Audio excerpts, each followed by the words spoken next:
Hello and welcome to Into the Woods with Holly Wharton. This podcast is all about our journey into the woods of ourselves, getting to know who we are, where we are, and where we're going in life so that we can create the life that we want to live. It's about deepening your connection with yourself, taking inspired action, and really trusting yourself and your intuition. It's also about mindset. Our beliefs are such an important part of this journey, and there are so many ways for us to change our mindset so that we can more easily live a life of expansive joy. This podcast is also about going literally into the woods and spending time in nature, and how that can help us on our own personal journey of self-knowledge. Thank you so much for joining us today. Now let's get into this week's episode. Hello, adventurers! Welcome to the Into the Woods podcast, episode 398. This is your host, Holly Wharton, and I'm back with another fabulous guest. I am super excited to have Cara Wilde back on the show.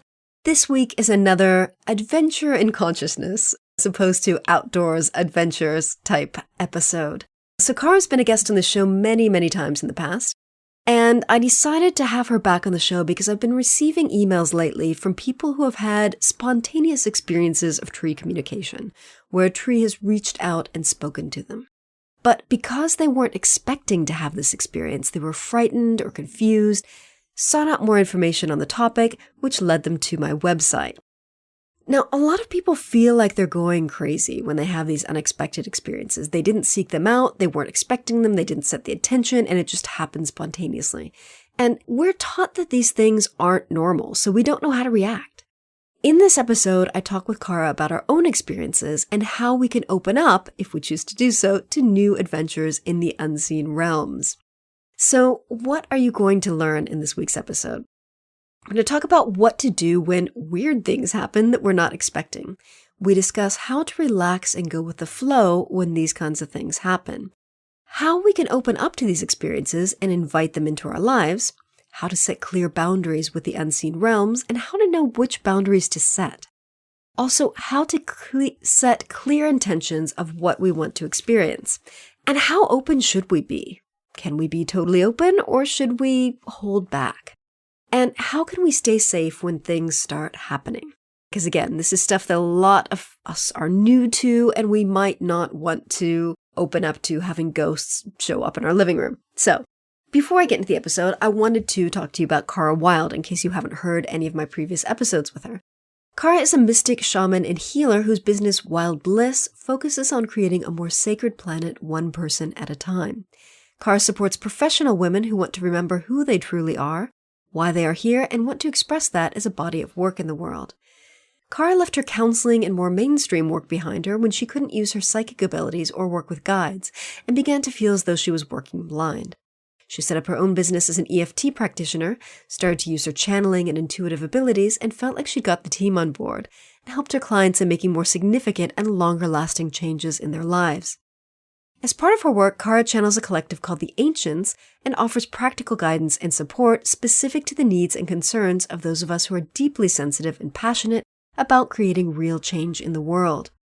Cara passionately believes that those of us considered misfits are truly here to create a new way in the world and are part of the divine's blueprint for a heaven on earth. Cara lives in Cornwall, surrounded by the ocean and stone circles. When she isn't working, you can find her running the trails or curled up under a heavy blanket with a good book. So, let's get into this week's episode. Hello, Cara. Hello, Holly. I'm so excited to talk with you about this topic today. I'm really looking forward to this topic. Really looking forward to it.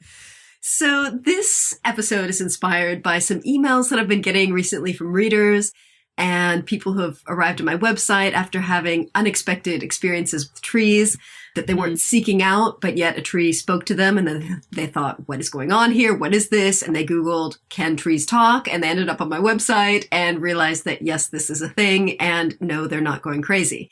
So the idea is, what do we do when weird things happen that we're not expecting? And I know you have a lot of comments on this question, but I think a lot of people are starting to open up to these types of experiences without necessarily being aware of it. And so things are happening that they weren't expecting, and they're outside of their kind of normal range of activities. So what do we do when these weird things happen? Well, I think, first of all, a question.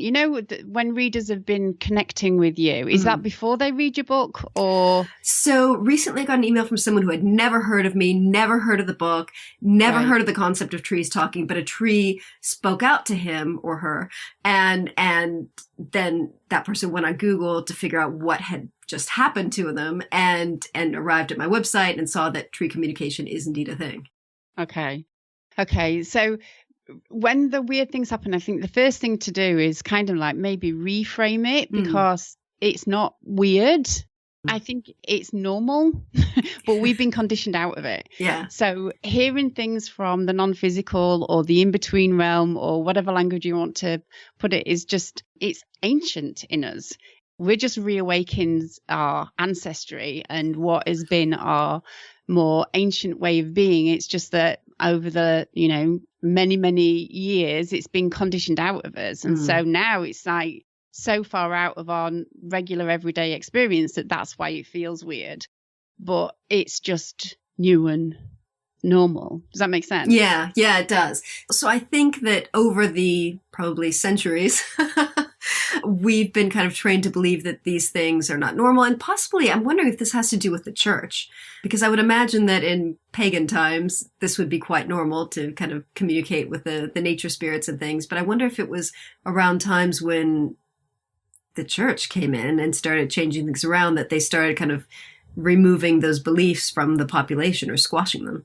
Yeah, so there was part of that. So my understanding in terms of what happened over in the UK with the experience of my more Celtic ancestry was this ability to communicate with nature spirits was our source of power, was their source of power. And so when we were invaded and the Romans came over here, they squashed that down because it was a very dominating culture and they didn't want our ancestors to be connected with their power. And so then it became a crime and then it became a mental illness. And so all these kind of criminalizing or making it like a mental illness is all ways of having power over and dominating and kind of devaluing. That's it. Yes, thank you. I couldn't think of the word, but kind of devaluing it. So I think that's part of it. And then also there was the separation, I think therefore I am. And there was this, when rationalization came along and there was this agreement made between the church and science. The spirituality was going to be governed by the church, and then science was going to be in charge of everything else. And so in order to coexist, this split and this agreement, and so spirituality all became in the hands of religion and in the hands of church, and anything that was science-based was said to be rational and logical. And over in the West, we sort of embraced rational and logic as being more important and more significant and more reliable than something like spirituality, which was just about faith. Yeah. It's just something to get you through the bad times. Yeah. And it's also very intangible. Yes. Yeah. So I think a lot of people find the comfort in science because it deals with natural life forces that we can see and touch and feel, kind of. Yes, it does. And I think it gives us a faulty sense of control as well. Yeah. I think it's interesting what you said about mental illness, because that exists to this day. Like whenever I get hate mail or criticism from people online, it's always people accusing me of being crazy. So I think people are still kind of using that as a way to devalue people or to try to make sense of things that they don't understand. Like, they don't believe that you can talk to trees or nature spirits, so therefore this person must be crazy. Yeah, and I think we've got really scared of differences too. And so, the kind of labels that we give mental health, whether that's, schizophrenia or bipolar disorder or whatever it is that we do to those more significant mental health issues, it just scares people. It's like it's unpredictable and scary and different. if you think of like being in connection with the non-physical, and that in-between realm is like the bridge to that is imagination and being able to think outside the box and think differently. But you've also got to be able to remain grounded in physical reality, you know, so it's like the shamanic thing of you go into these other realms, you get the information, and then you come back. You're always supposed to come back to the village. Yeah. Yes. And so when we do experience like the edge of that in terms of mental health, but we don't feel comfortable being at the village, or the village don't accept us, the village doesn't welcome us, the village doesn't support our diversity or our needs, we then start thinking and judging ourselves as being different and separate and wrong. And then that can lead to not wanting to come back to the village and not wanting to connect. And so we end up ungrounded and spacey. And so with that combination of isolation, maybe some trauma, and not being very grounded can then lead to mental health issues where people do start experiencing stuff that needs taken care of that is very different from what you're doing. Does that make sense? Yeah, absolutely. So there is some truth in that, or there's some nuances. So it's not all black and white. There are some nuances, but it can be a way of just like being able to dismiss it. Yeah. And that's fine if some people need to do that. Some people really need to feel still that idea of being in charge and science is God. And unless you can prove it, it doesn't exist, and that kind of thing. Yeah, so one thing I've noticed over the years is I've kind of read people's stories online about kind of seeing unexpected or unexplained things, is that children seem to be more open to these experiences. And there was a very timely question on Ask Reddit a couple days ago, which was, what was the creepiest or most unexplained thing that's happened to you that you still think about to this day? I read through the whole thread because I love reading these stories, but a lot of them happen to be things that happened to people when they were children or kind of preteens. So why do you think that children seem to be more open to these kinds of experiences? Nobody's told them that it shouldn't be happening. So nobody's told them that it shouldn't be true. I think we're all born connected to spirit. We're all born connected and being able to see the non-physical. I just think it's how we are naturally. And then it could be the parents then, or the grown-ups then, start to teach them how reality really is. Yeah. And so they become just things out of stories or imagination friends or something like that. So it's just as simple as we get conditioned out of it. Yeah. In the same way that we're all born athletic. We're all born wanting to run and move around, and whether it's climb trees or roll down hills, we're all born athletic and to move because that's how we're naturally wired. And then somebody will come along and say, oh, you're not very athletic, or you're not supposed to be like that, or no, this is not for you, and then we start internalizing those messages, or we look around and we don't see, like in terms of the children, they look around and they don't see anybody else who's affirming that this stuff is real. Yeah. And so it's just, the unseen becomes a place that imagination just forgot. And I think there's so many kind of ghost stories that are scary. How many ghost stories do we hear that are like nice and supportive and like friendly ghosts? Like it's always kind of scary stuff that's told around the campfire or things like that. Right. So I think kids also kind of get that input of ghosts are scary, and so avoid them. Right. So you think we close down when we hear that it's scary. It's just something that we're not supposed to attend to. Yeah. So what was your first experience like this? My first experience? Do you know, it's hard to say, but the one that I remember the most, and didn't really think that much of it at the time, but then when I got to know about paganism, it really made sense. But I used to stare out of my bedroom window at night and see faces in the grass. Oh. And then decades later, when I was introduced to paganism and I came across the green man, that was the face that I was seeing in the grass. Yeah. When you ask me that question, that's where my mind goes back to. I just wasn't very aware of it. The first time I saw a ghost, I remember that. Oh, tell us. Because I was training in our spiritualist church. So I'd always grown up with feeling other people's pains and feeling other people's emotions, and then came across a spiritualist church and it made sense of what was happening to me. So I was getting training on how to tune in more effectively. And I was a union rep at the time, on a smoke break with one of my colleagues, and we were just having a fag, and she was talking about her wedding that had happened 10 years ago. And in between me and her, like with my eyes physically, I could see this white wispy form taking shape. And I wasn't really looking for that kind of thing. I wasn't really open to it. And I could see a form starting to appear. And I was used to it happening in my mind's eye, like with my third eye. But I could have reached out and touched this, and it took the shape of somebody. When I told her what I was seeing, it was a grandmother, and she came with this particular bouquet of flowers. And when I told the lady about the bouquet of flowers, it was her flowers from the wedding that we were just talking about. Wow.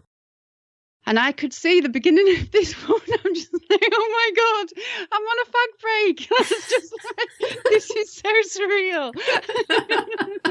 So that's the first time that I saw something physical and tangible like that. And how old were you when that happened? Oh, no, this was like in my early 20s. Yeah. Yeah. See, I don't remember having any experiences like this when I was really little. I mean, possible I don't remember them, but I really just don't have any memories of strange things. I remember being in my cot, and I remember, and it is a proper memory because I asked my mum about what kind of cot I had, and she confirmed this is the cot that I had. And I remember being in my cot and seeing a bubble in the corner of my room filled with people and magical beings and things. And I just thought that, well, they were just my friends, but I remember seeing them in the cot.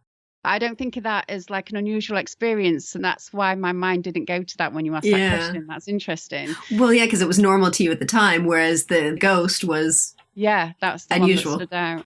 But I remember having a bubble full of friends. Oh, that's nice. And the only couple of times that I've had experiences like this, and we've already talked about this on another podcast episode when I launched my tree book, with King of Limbs, which was a tree that I kind of found in the forest and received one of the stories for my book. And after I received this tree story, I remember I felt this really weird energy that just completely freaked me out. And I remember you and I talking about that. I think it was just something that showed up that I wasn't expecting. And that shift of energy just completely creeped me out. And I just hightailed it out there. And what sense do you make of that now then? Well, interestingly, last year I went back to the tree and the tree told me, you were right, something did show up. And you just used to that energy and you weren't expecting it. You were expecting to be with the tree and this other thing showed up and it was fine. It wasn't dangerous, but it was different and again, unexpected. And so that was a good confirmation. And then this one time I was meditating in West Kent Long Barrow before dawn, and I was all alone, had been alone for a while, and then all of a sudden, kind of behind my shoulder, I smelled this fresh tobacco. Not like a cigarette, it was like fresh, unburnt tobacco, and it was really strong, and it just came out of nowhere, and I remember thinking, someone is here, like a guide or someone, but it freaked me out. I left. I couldn't just sit with it and experience it or talk to the thing and ask what it was. It freaked me out because I was alone in the dark in this tomb and I left. And now in retrospect, thinking about these two experiences, I'm kind of sad that I couldn't sit with it because I want to have these experiences, but they scare me. And I think that's like completely understandable. And you need to trust that instinct, even if you change your mind afterwards. And I think we are not used to sitting down in circle and doing this together. Yeah. We're not used to being in community and doing it together. You know, I used to be so not into physical spirit, like sprites and the nature spirits and things like that. I was not interested. I was an angel girl, and that's where I was happy. And that's where I was going to be because I didn't trust any of these pagan malarkey. I just didn't. And as always, with my spiritual journey, I have plenty of humbling moments. So when I first moved to Cornwall, I think I've told you before, I said to Source, please help me find my local soul family. And through one synchronicity led to another, and I ended up connecting with a spiritual group. And we just, oh my God, we were like renegade spiritual people. We had a hedge witch, a sea witch, druid, traditional pagan, and then me, who had no clue and didn't know what I was. And so they introduced me to what sabbats were and what that meant and all these kind of rituals. And I had lots. I'm just like, I'm not opening up to any of that. I'm not trusting any of that. And so one of them led a tree workshop, and we needed to go and connect with a tree. And so my first experience of that, I was kind of, well, we'll see what happens, but I'm very happy in the angelic realm. And as soon as I just felt into the tree, it felt like I was going to fall into it. And reality just shifted and morphed for me. It was the tree just lost its physical state. Everything just went. I'm trying to find the words to translate it. Everything just went like it fluid. It lost its sense of solidity, and I felt like I was going to merge and fall in with the tree. And I just thought there might be something to this.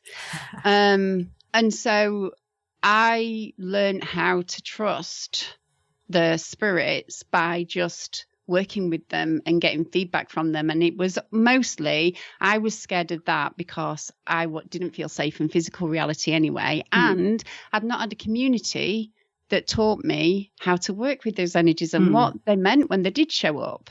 Yeah. You know, like I remember seeing a druid friend of mine.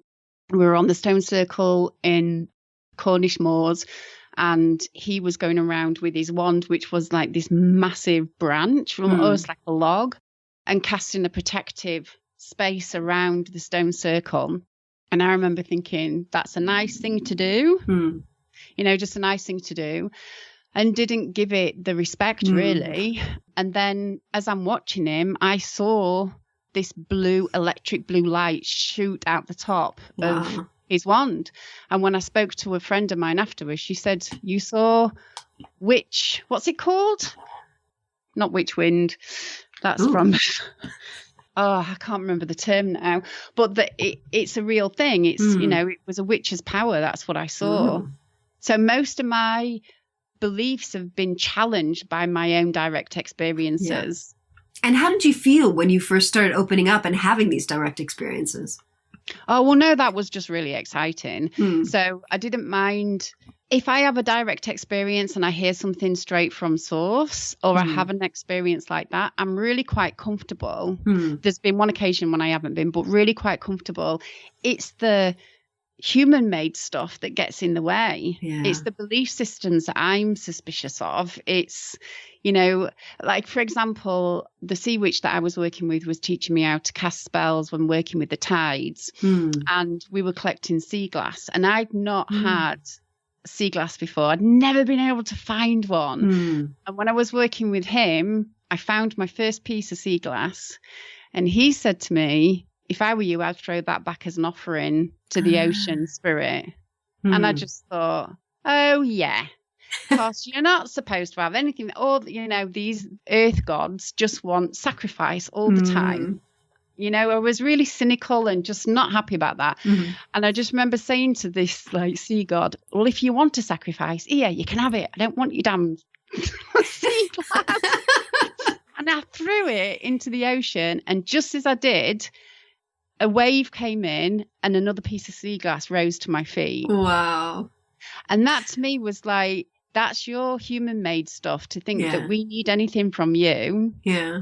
We're just here to be with you. Yeah. And coexist with you and give to you and celebrate with you. So I've had to unlearn a lot of my assumptions that just came from human belief systems. Does that make sense? Yeah, absolutely. Absolutely. Yeah, I think I see that offering as kind of a sign of respect rather than they need stuff from us. Yeah, and I think, you know, that was my own inner stuff that I needed to work through. But it was, I think the way that it was presented at the time is like, we are less than spirit. Ah, yes. Yeah. And human beings have got something to make up for. And even some of the spirituality and new age concepts of, you know, we're here as a classroom and it's full of lessons and our soul needs to have these lessons to grow. And that's just not what I hear from source and the non-physical. Yeah. That's our stuff. Yeah, that absolutely makes sense. So how do we open up to having these experiences? I was really thinking about that question because I was thinking, how do you not? So I would say that if you are wanting to open up to these experiences, well, it could be like that person that emailed you about this weird thing happening, is because I think if you are open to it, Spirit is going to find a way to connect with you and to get the messages through, and then they'll connect you with a human being that can be a bit of a channel or a portal for it as well. But for me, it's intrinsic. I don't know about for you, but for me, it's intrinsically linked to how comfortable I am being open emotionally. Like the emotional link, that's how I embody my connection with my spirituality and stop it from being just an experience that I have in a mental realm. So I think really being present in your body, learning how to sense subtle energies. But I think the main thing is to just be curious. Yeah. If you want to have that kind of experience, be curious about what might be open, might be there, is the first step of being open to it. Yeah, that makes sense. That makes sense. Absolutely. So how do we relax and go with the flow when things start happening? Well, I think it's really important to be around people who maybe know what it is that's happening to you. Yeah. We are designed to learn from each other as human beings. And so when I was looking back on how I relaxed with it, it's because my elders or my mentors and people who knew this stuff just affirmed and validated what I was experiencing and helped me make sense of it. So I think that's really important, is we need to be in connection and communication with other people that get it, that have done that already. And then I think trusting your instincts, like you were doing, get yourself out of there if you don't like it. Yeah. Is really important as well. And then it's that the word that's coming to me is adventure. Yeah. So think of it as just like an adventure. An adventure in consciousness. Yeah. Yeah. Yeah. So how do we know that we're not crazy? Maybe we don't.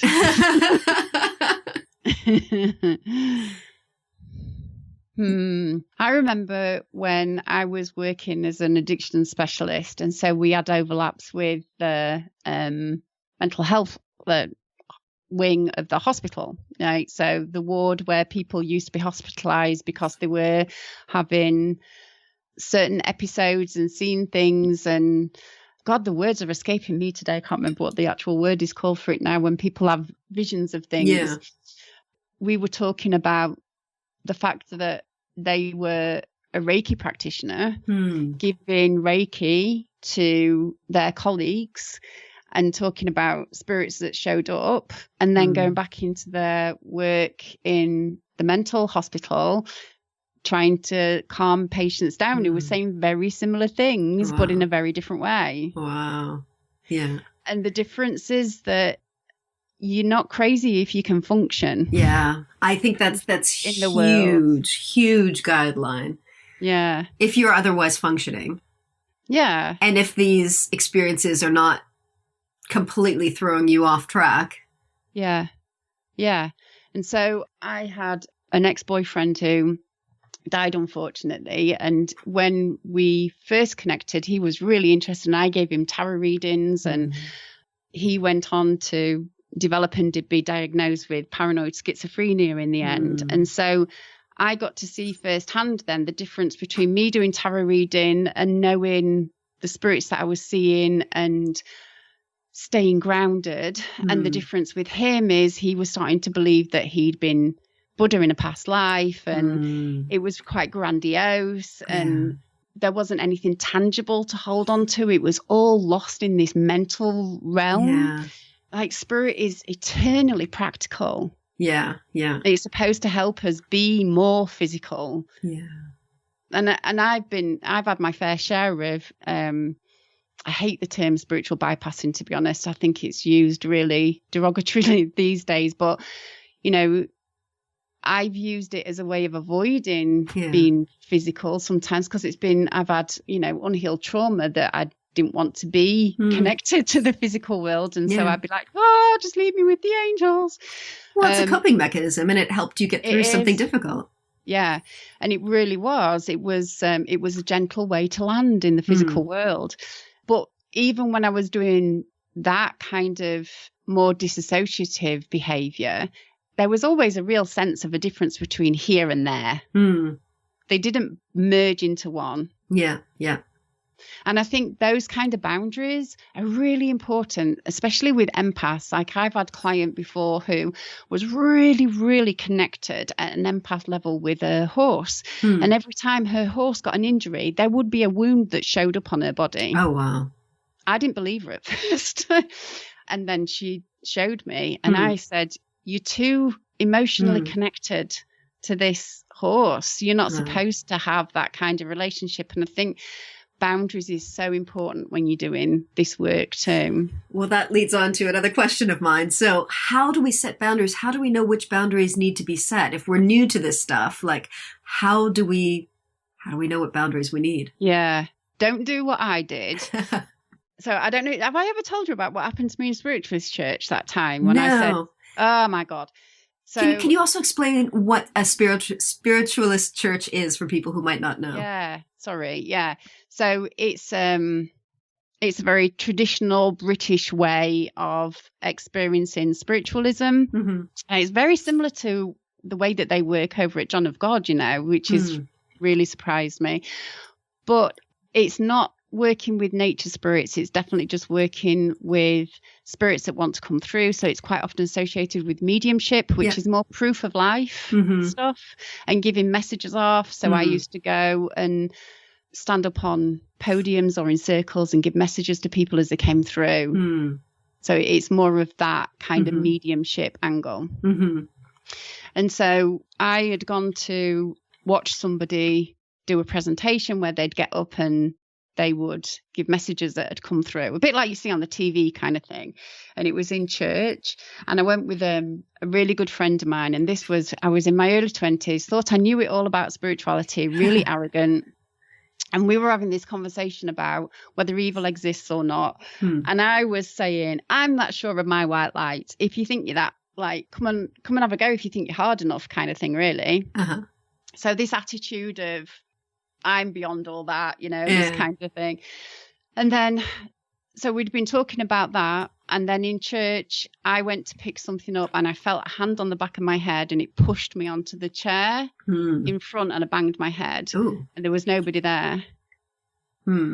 But a non-physical hand. And my friend at the side of me just went, what was that? What was that? And then I closed my eyes and I got a picture of the devil. And it terrified me. And so I went home that night and I phoned up who my mentor at the time. And she said, get sea salt out and put it all around the boundaries of your house. And I'm thinking, I think there's going to be more than sea salt needed here. And both me and my friend had nightmares the whole night. Wow. And so that was a big, and then after that, I just said, I'm not interested. I'm not fighting. I'm not attracting it. I'm not interested. And I have never had a negative experience since. So that was a real lesson to me that basically I don't believe in, personally, I don't believe in evil. And I don't believe in negative energies that are wanting to come and get us. I just think there are a lot of thought forms out there that have been given lots and lots of attention over the years and years and years and years. And I just let myself line up with them on that day. So how would you define a thought form? Maybe if I give you an example. Yes. So I was in one of my family's homes, and everybody was saying that they were seeing a ghost in the house. And so asked me to come over and see if I could cleanse the space. And I could see this one particular energy block was just stood at the top of the stairs all the time. And I knew that it wasn't a spirit. I could tell. It was just suppressed emotions and thoughts that weren't getting discussed in the house, that had gone on for so long, it had started to take on an energetic form. Wow. Okay. And that's what thought forms are. Yeah. And that's what we're likely to bump up against. So how do you clear those things? I mean, do you smudge the house? Do you address those emotions? I didn't do that one because it was my family and I'm just like, I'm not going there. But if I can feel a buildup of things in my home or where there's been an illness and it's like I can feel a buildup of thought forms, I do smudging. So I use different herbs to burn, but it's more that I do an intention and I call in the quarters. So I call in the energies in the north, south, east and west to clear the energy of the room. Okay, good. So if people want to get started opening up to these things, should we set clear intentions of what we want to experience, or should we just be open to whatever is in our greatest good? Depends how much fear you carry about it, I think. So if you feel really scared about doing it and you're really quite nervous and you're quite fearful of being out of control and it not being a pleasant experience, then I would set very clear intentions that you only want to connect with the most loving beings for your own safety. Does that make sense? For your own internal sense of safety, because that's the most important thing. And I would say if you were going to open up, just open up to love, open up to the heart field, open up to loving beings and open up to start there. How would you say that how would you encourage somebody to start opening up? Well, I'm still at a place where I want to start opening up. What? Yes. I mean, I can channel spirit guides and I can talk to trees, but I want to experience so much more. I want to be able to see things. You know, I feel these energies. I felt the tobacco man in West Kent at Long Barrow, but I couldn't see anything. And I'm a very visual person and I would love to be able to open up my vision to be able to see these energies. Right. Okay. So for that, then I would say that spirit would probably be respecting the fact that freaked you out before. Yeah. And it might not. Yeah. I've had conversations with the fairy realm about that as well and saying, like, asking them, please show yourselves to me. I want to see you. And they have said, not yet, because we know that would freak you out. Yeah. So if I start to smell something or feel somebody around, I just get really curious. And do you ever like feel into a tree to make a connection with it? Yeah. And emotionally feel into it. That's what I would do with anything that turned up. So I think that's the access to that realm for me is using my senses ability. And then for me, the visual opens up after that. But I have to make that emotional, energetic connection first. And it's always through curiosity and wondering and what's going on. You know, when things have just turned up in my living room, like, whoa, who's this? Who's come? And I would feel my heart open and a sense of curiosity. So it's very different kind of template to work with on the how-tos than a mental mind map of follow steps 1, 2, 3, and 4. It's just feeling your way into it. Yeah, that makes sense. Yeah, that makes absolute sense. I'm just so like I want it. And I've been wanting this for you. Yeah, I know. And I also get that sense of frustration. Like I've been wanting to be able to see for so long and I haven't. And so I kind of get that frustration that I can't see. So I think kind of feeling into it and setting the intention. Because I think because I'm just thinking about what happens when you're feeling into it, because it's a subtle energy field. Like it's a subtle realm. You can't feel it from a place of frustration. That's not subtle enough, is what I'm thinking. And the more that you are in a place of just being open and receptive yourself, the more likely it's going to happen. Yeah, that makes sense. And I think that experience that I had with that tree, King of Limbs, and that energy that showed up, that was around Samhain. So I'm wondering if also spending more time outdoors or with these intentions in those times of year when supposedly the veil is thin between realms, that might help. Yeah, that does help. And being around people that are already doing it, you're then joining a collective energy field where it's normalized and you're more likely to have a direct experience yourself without kind of realizing. So for me, when I was first learning about paganism and there was a sabbat going and it was just come to our house and we're going to celebrate this. And I'm like, didn't even know what that was, you know, but I knew instinctively to make bread and to bring it with me. And when I got there, they said, that's what we do at this one. We break bread or, you know, and I was thinking that wow, I'm in touch with something that I didn't even know existed within me. But actually, I think I was in touch with the morphogenic field that they had created, which allowed me to connect in with my ancestry. Yeah. But it was their field that they'd already generated that I was reading. That's why people do circle work together. That's why, you know, unless you're a head witch, you can do witchcraft together. It's just more powerful because you create a stronger energy field between you. Yeah, that makes sense. So when we're starting to open up to these things, how open should we be? Well, I think that's personal taste. Also, like how busy you are and how much time you want to put to one side for it.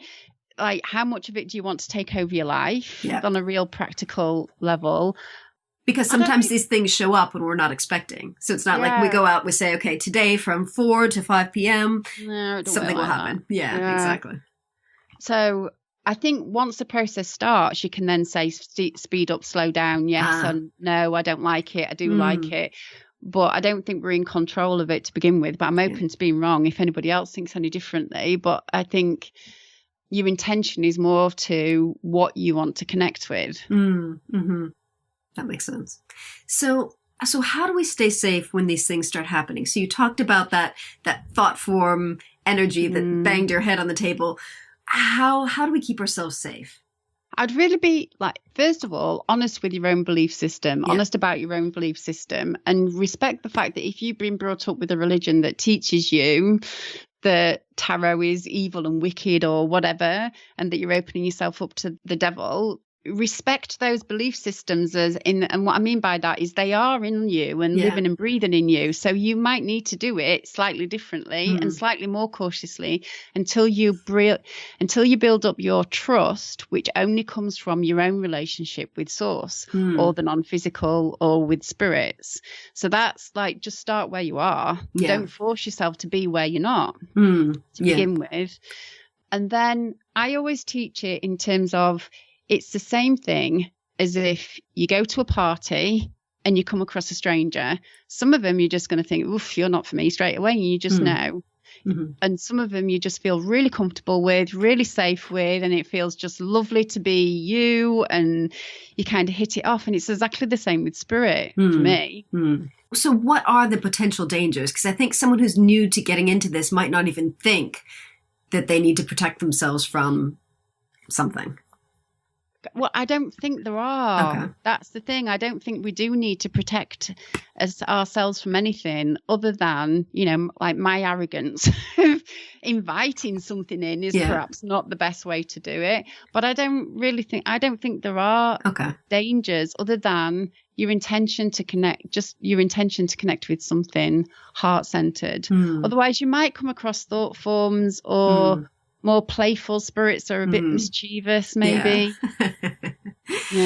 And what about, you know, someone wants to like open up to the fairy realms or to things like that, but they don't want to see ghosts showing up to their home? Like how do they set those boundaries? How do they manage this? Is it just a matter of setting intentions and saying, I would like some of this, please, but I do not want that? Or how do you deal with that?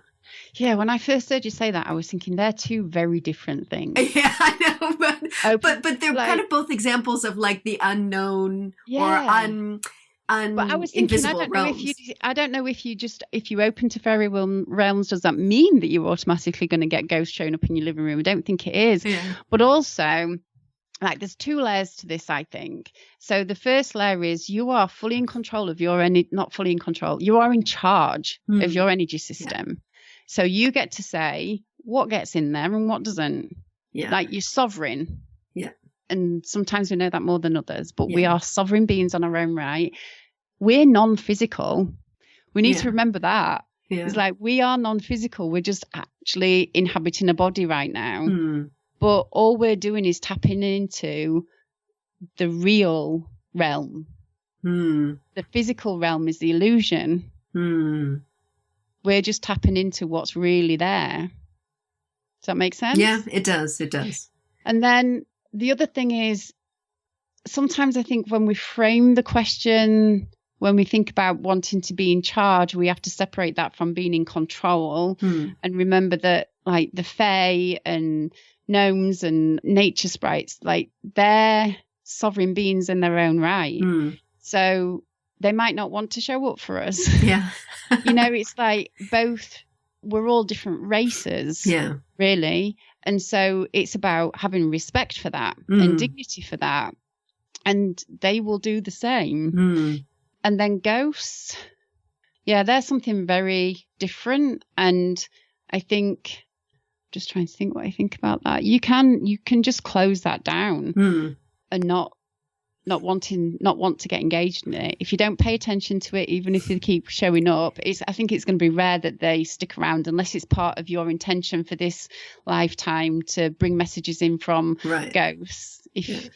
Then they might be adamant, but I don't think it's something that can just kind of happen without some part of you being involved in it at some level. Yeah, that makes sense. Like some part of you is interested in it or curious or that your soul is signed up for that. Yeah.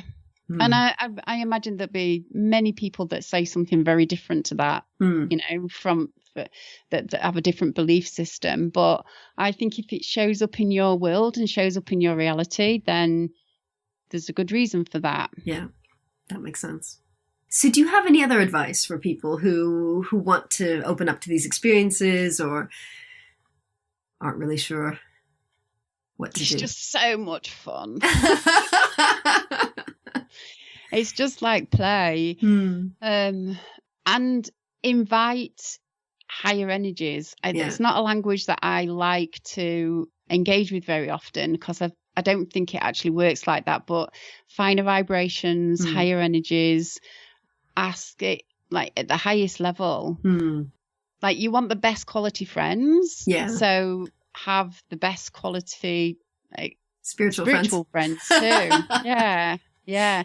And be willing to be surprised and delighted by what happens. And then, sometimes there's people might just want things to spontaneously happen, or some people might want to follow traditions. Yeah. Yeah. And going back to what you said earlier, be open and curious. That's a great attitude to have. Yeah. Yeah. I don't think I've got anything else that I would add to what I've already said, to be honest. No, it's been fantastic. Thank you. So would you like to share with us where we can find you online? Yes, I'm at carawilde.com and I'm on Wild Cara over on Instagram as well. So you can find me on there. And you have a special kind of free gift download for listeners, don't you? I do, yeah. So it's part of, I teach people how to channel their guides, so how to connect with the non-physical, but in a very specific channeling way. And as part of that, I have a channeled process to invoke protection if anybody needs it before they make connection with the non-physical, and also a crystal meditation, which is really, really good practice for being able to hold your focus at will with that non-physical realm and being able to stay connected, because it's easy to get really distracted. So I put two of those together in a download. Did I explain that in a way that made sense? Yeah, absolutely. Okay, absolutely. Okay. And I think that's perfect combination, because it helps you tune into the subtle energies while at the same time feeling safe. Yeah. So, and one thing that's just occurring to me actually is like something as like rocks and the mineral kingdom have their own consciousness. And so if you first want to start opening up to the non-physical realm, it might be easier to start with that plane. It's a very slow vibration, so it's easier to access from physical realm, and you can just start feeling into it, and that crystal meditation should help that as well. But you can do that with, well, I mean, that's what stone circles are about, but you can do that with any kind of rocks and crystals in your own life. That might be a safer kind of space to start with, because they have their own personalities, don't they? And it's something you can do from the privacy of your home, so you don't have to worry about people seeing you talking to your rocks. Yeah. And people do it all the time with flowers or their animals. You can start connecting with your animal as a safe way of connecting with the non-physical. Yeah, and I think that's something as well, that you've already got a relationship with your pets, so it might be easier for you to connect with them than to a tree or crystal or something. Yeah. Yeah. And I think connecting to a spirit is probably the most advanced connection to the unseen realms, Yeah, that makes sense. The more difficult one. Well, thank you so much for joining us today. Thank you for having me. It's been really good to chat. Excellent. Such a good conversation. All right. Thanks. Please drop me a line and let me know what you thought of this week's episode. You can email me at holly@hollywharton.com or find me online and get in touch there. Thank you so much for listening. And remember to visit hollywharton.com/398 for the show notes on this episode. Thank you. Thanks so much for listening to Into the Woods with Holly Wharton. You can find more information about today's episode, including links for topics that were discussed, at hollywharton.com. That's HOLLYWORTON.com. If you'd like to connect with other listeners and get support on your journey, I would love for you to join my private community on Patreon. That's patreon.com/Holly Wharton. That's patreon.com/Holly Wharton. Thank you so much for listening, and I look forward to seeing you next week.